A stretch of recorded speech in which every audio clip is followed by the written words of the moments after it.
Hello, welcome to online learning class. Dear student, good morning. Today we are learn about Hornbill chapter 1, the portrait of a lady by Khushwant Singh.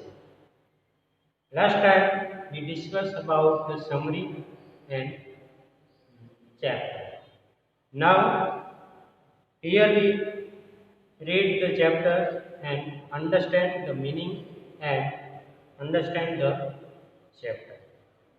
So let's start the read the chapters and understand the meaning. First, page number 3 upon your book. First line, my grandmother. Like everybody's grandmother was an old woman. She had been old and wrinkled for the 20 years that I had now known her. तो यहाँ पे जो portrait of the lady है, पूरी lady है, तो यहाँ पे जो राइटर है यानी जो नरेटर है खुशवंत सिंह, वो अपनी स्टोरी बताते हैं कि उसकी एक ग्रैंड मदर जो थी, उस ग्रैंड मदर की वो बात कर रहा है।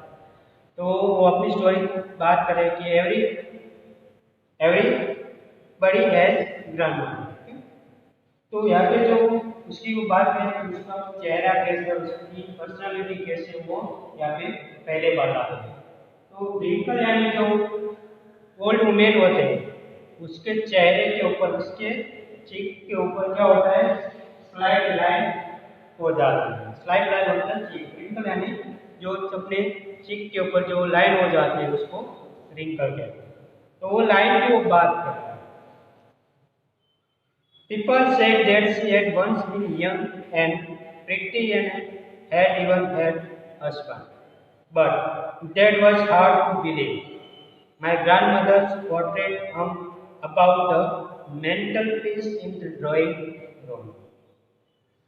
अब उसकी ग्रैंडमदर की वो बात करें कि उसको 20 साल की जब थी तो उसकी ब्यूटीफुल जो दिख रही थी, उसकी वो बात करें कि वो कैसी दिख रही थी। अब यहाँ पे जो राइटर है वो अपनी ग्रैंड मदर की वो बात करें कि जो ग्रैंड मदर का जो हस्बैंड जो था उसकी वो बात करें, तो उसकी बात करें कि उसका जो इमेज यानी जो पिक्चर जो बनाया हुआ था, जो पोर्ट्रेट किया हुआ था, वो कहाँ पे चिपकाया हुआ है कि जो मेंटल पीस होता है, मेंटल पीस यानी self wall about the fire place, कि यानी जो किचन का जो प्लेस होता है, यानी जो फायर प्लेस होता है, वहाँ पे उसका जो पिक्चर है वो वहाँ पे लगाया हुआ है। He wore a big turban and loose-fitting clothes. His long white beard covered the best part of his chest, and he looked at least 100 years old. Okay?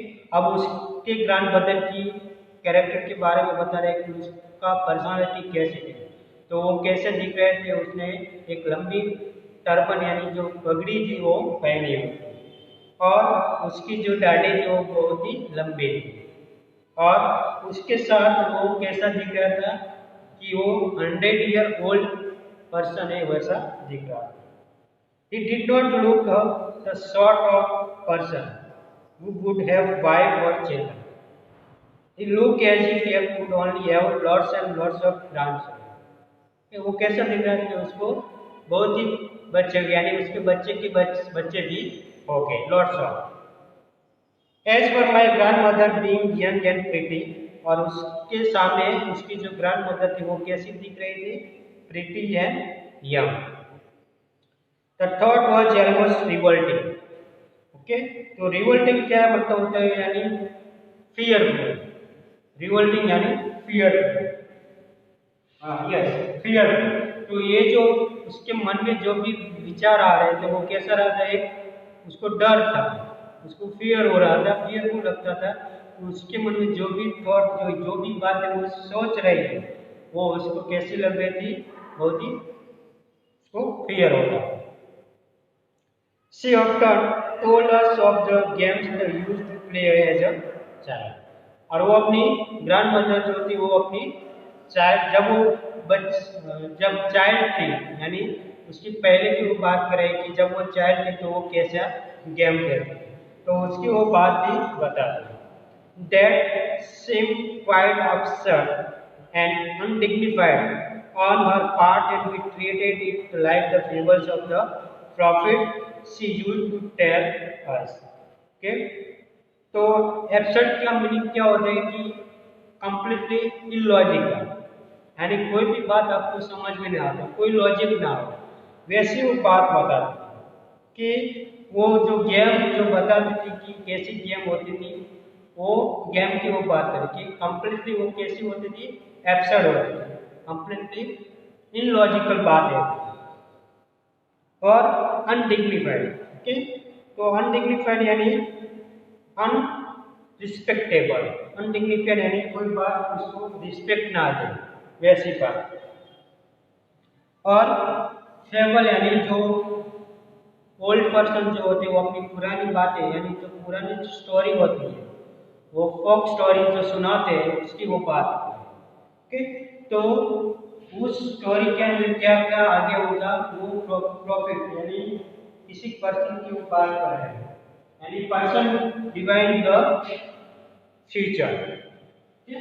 कोई कोई भी पर्सन जो होता है उसकी फ्यूचर के अंदर क्या होगा उसकी बात को बताते हैं, उसको प्रॉफिट होगा। Second paragraph, she had always been short and fat and slightly bent। अब यहाँ पे जो नरेटर है वो अपनी ग्रैंड मदर की कैरेक्टर को डिस्क्राइब करता है। लेस्ट, तो वो कैसे दिख रही है, तो ग्रैंड मदर की जो कैरेक्टर की वो बात कर रही है वो बता रहा है कि वो कैसे दिख रही है। Had been always short and fat, slightly bent। वो कैसी दिख रही है, शॉर्ट यानी छोटी थी, थोड़ी फैट है और आगे से थोड़ी झुकी हुई है, ऐसी उसकी बॉडी का structure. Her face was crisscross of wrinkles running from everywhere to everywhere। No, we were certain she had always been as we had known her। तो उसका जो फेस का जो चेहरा जो था वो कैसा दिख रहा था, उसके चेहरे के ऊपर थोड़ी लाइन दिख रही थी, तो ऐसा वो ओल्ड पर्सन दिख रही थी। All so terribly old that she could not have grown old and had stayed at the same age for 20 years। Okay, और उसकी वो बात करें कि उसका जो डेवलपमेंट हुआ है, यानी जो उसकी जो बॉडी का ग्रोथ हुआ है वो कैसा हुआ है, जैसे कि वो 20 ईयर की एज जब उसकी थी वैसे नहीं देख रही था, और उसके चेहरे के ऊपर बहुत सारा चेंजेस आ गए। आगे, she could never have been pretty but she was always beautiful। okay? अब उसकी वो बात करें कि वो प्रीति तो नहीं दिख रही है, लेकिन वो ब्यूटीफुल तो लग रही है। She hovered about the house in spotless white with one hand resting on her waist to balance her stoop and the other telling the weights of her rosary। तो यहाँ पे जो उसका जो हाउस जो था होवर का मीनिंग क्या आता है, उसको चलने में थोड़ी डिफिकल्टी होती है, वॉक विथ डिफिकल्टी। तो उसको चलने में डिफिकल्टी होती है, क्यों डिफिकल्टी होती है, क्योंकि उसका जो बॉडी था वो थोड़ा सा स्लाइड था और उसकी बॉडी थोड़ी सी फैट है, और उसके कारण क्या हो रहा था, वो उसको चलने में थोड़ा प्रॉब्लम हो रहा था। And then stoop and the other telling the bed of the rose। और वो ये जो ग्रैंड मदर थी वो क्या करती थी, stoop यानी बेड पर वो आगे की तरफ झुक रहे थे, और बेड यानी स्मॉल पीस ऑफ स्टोन, और वो हमेशा क्या करती थी, प्रेयर करने के लिए जो भी होता है, बेड यानी जो माला होती है, तो उसके अंदर जो स्मॉल पीस ऑफ स्टोन होते हैं, जो लकड़ी के होते हैं और स्टोन की होती है, तो तो उस बेस की वो बात करें, उसके अंदर जो छोटे छोटे जो स्मॉल फिश होते हैं उसके साथ वो प्रेयर करें। Her silver locks were scattered untidily over her pale face and her lips constantly move in inaudible prayer. अब वो क्या होती है कि फेल यानी उसका जो चेहरे का जो कलर होता था वो कैसे येलो कलर का दिख रहा और पफ फेस के उसके यानी उसके ब्रिंकल दिख रहा और वो कॉन्स्टेंटली वो कंटिन्यूसली इनऑडिबल वॉइस में वो अपनी प्रेयर करे। Yes, she was beautiful, she was like the winter landscape in the mountain, an expanse of pure white serenity, breathing peace and contentment. Okay? और उसकी वो बात कर रही है कि उसका जो चेहरा है, उसकी जो ब्यूटीफुलनेस है, उसी वो बात कर रही है कि समझने में ये जो लाइन जो मैंने डिस्क्राइब की थी कि she was like the winter landscape in the mountain, उस नेचर के साथ उसको कनेक्ट करते हैं कि उसकी ब्यूटी कैसी है। तो यहाँ पे जो ये जो लाइन है वो बहुत इम्पोर्टेंट है कि उसको किसके साथ कंपेयर करें, तो नेचर के साथ कंपेयर करते हैं कि जो माउंटेन का जो लैंडस्केप है उसके साथ वो कंपेयर करते हैं कैसा होता है, उसकी ब्यूटी की एक्सपेंस होती है, उसका सर्कुलेशन होता है टू प्योर वाइट सेरेनिटी जो प्योर होती है, ब्रीथिंग पीस और कंटेनमेंट, तो उसकी जो श्वास जो चल रही है वो चल रही है और उसका जो कंटेंटमेंट यानी जो सेटिस्फैक्शन जो उसको मिलता है उस नेचर के साथ, उसकी वो बात। तो जब वो प्रेयर करती है तब वो कहाँ पे जाती है कि जो नेचर जो वहाँ पे होता है वहाँ पे वो चले जाते हैं। My grandmother and I were good friend and my parents left me with her when they went to live in the city and we were constantly together. तो अब उसके जो पेरेंट्स होते हैं यानी जो डायरेक्टर जो था वो क्या करते हैं, तो उसका जो पेरेंट्स जो था वो पेरेंट्स की वो बात करें तो वो पेरेंट्स उस सिटी के अंदर वो चले जाते हैं, तो वो विलेज के अंदर वहाँ कौन रहते, उसकी ग्रैंडमदर और ये जो नरेटर जो था। आगे एक वर्ड जो था ग्रोसरी क्या होते हैं, जो setup of series of prayer, जो प्रेयर के लिए जो सेटअप जो सीरीज किया जाता है उसको रोशनी बोलते हैं, कि जो प्रेयर करने के लिए जो सीरीज बनाया जाते हैं उसको रोशनी बोलते हैं। She used to wake me up in the morning and get me ready for school. She said her morning prayer in the monotonous sing song while she bathed and dressed me in the hope that I would listen and get to know it my heart. अब वो जब दोनों साथ में रहते थे, कौन, ये नरेटर और उसकी ग्रैंडमदर, तो जब सुबह मॉर्निंग में जब वो स्कूल जाने के लिए उसको जगह देती, कौन, उसकी ग्रैंडमदर, तो उसको जगाने के बाद जब ये जो नरेटर जो था वो अपने नहाने के लिए जब बाथरूम में जाते थे तब क्या करती थी, उसकी ग्रैंडमदर प्रेयर स्टार्ट कर देती थी और प्रेयर स्टार्ट करने के लिए वो उसको सुनाती थी कि उसके हृदय के अंदर कुछ ऐसा फीलिंग आया, वो रोज भगवान को याद करे और उसके मन में सारे विचार अच्छे विचार आए, उसकी वो बात है। यानी मोनोटोनस यानी नॉट चेंज, यानी वो अपनी प्रेयर को चेंज नहीं करती, यानी उसकी कंटिन्यूअसली वो अपनी मोनोटोनस में वो अपनी प्रेयर को चालू रखती है। I listen because I love her voice but never bother to learn it. Okay? वो उसको पसंद करता था और उसकी आवाज़ को वो पसंद करता क्योंकि वो कभी भी उसको बोर नहीं करता, उसके सुनने में वो उसको पसंद था। Then she would fetch my wooden slate which she had already washed and plastered with yellow chalk, a tiny earthen ink pond and red pen. Tie them all in bundle and hand it to me. अब वो क्या करते थे, face go for and drink, तो वो क्या करते थे, उसको स्कूल जाने के लिए वो हमेशा रेडी करते थे, कपड़े पहनाते थे, स्कूल बैग उसको देती थी, सब कुछ देने के बाद वो क्या करते थे, गो फॉर एंड ड्रिंक, वो रूम के अंदर वो उसकी सारी चीजें स्कूल जाने के लिए जो भी चीजें उसको बैग के अंदर डालनी थी वो सारी चीजें वो लेके आती थी और जाते थे, सारी चीज़ों को इकट्ठा करके वो लेके आती थी। ओके, और उसको इकट्ठा करके उसकी बैग के अंदर वो डाल के उसको रेडी करती थी। और उसकी जो स्लेट होती थी, जो वुडन की जो होती, जो पहले क्या होता था कि वुडन स्लेट होती, जो लकड़ी की स्लेट बनी होती, जो लिखने के लिए जो हम यूज करते थे। और उसके लिए उसको जो डिफरेंट टाइप ऑफ कलर की जो पेन होती थी, उस पेन को वो रेडी करके उसको देते थे। और उस स्लेट को वो साफ करके, यानी जो वुडन की जो स्लेट थी उसको साफ करके उसको देते थे।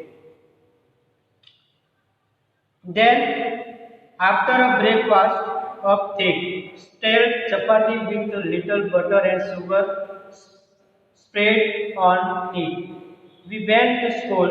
She carried several stale chapati with her for the village dolls.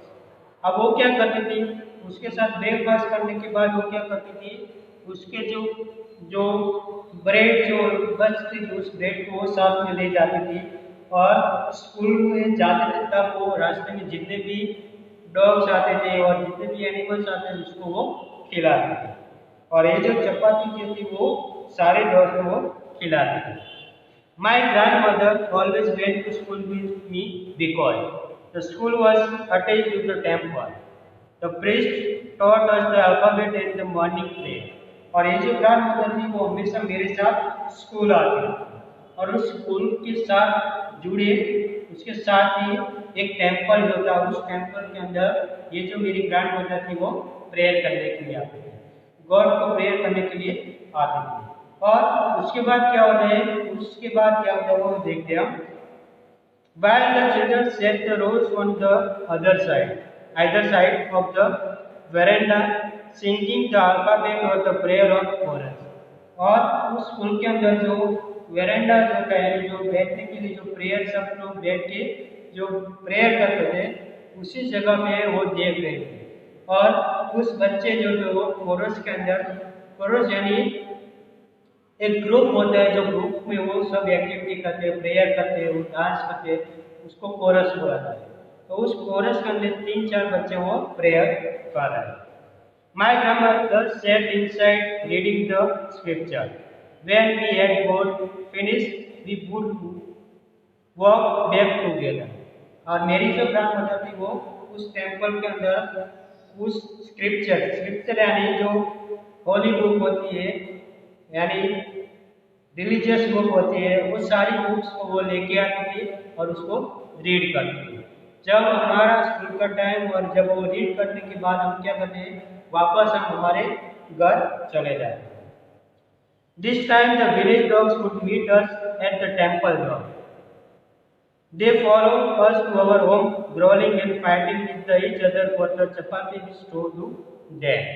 और उस टाइम क्या करते थे, जब वो अपने घर वापस आते थे तो टेम्पल के डोर जो दरवाजा था वहाँ पे वो सारे डॉग्स मिलते हैं और उसको वो क्या करते हैं, सारी चपाती वो खिलाते हैं। और ग्रोलिंग क्या होता है, ठीक यानी स्लाइस ऑफ ब्रेड, यानी ब्रेड की जो पीस होता है उसको।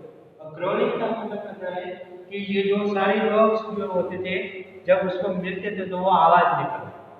आप देखते होंगे कि सारे सामने जब डॉग मिलता है तो वो कैसे आवाज निकालते हैं, तो वैसे वो आवाज निकालते, make low sound bye dog और animal.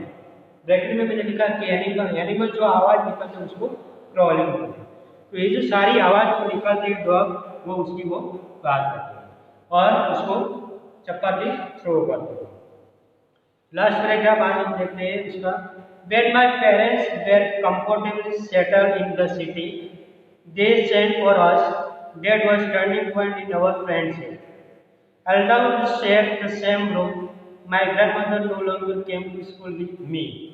I used to go for the English school in motor bus.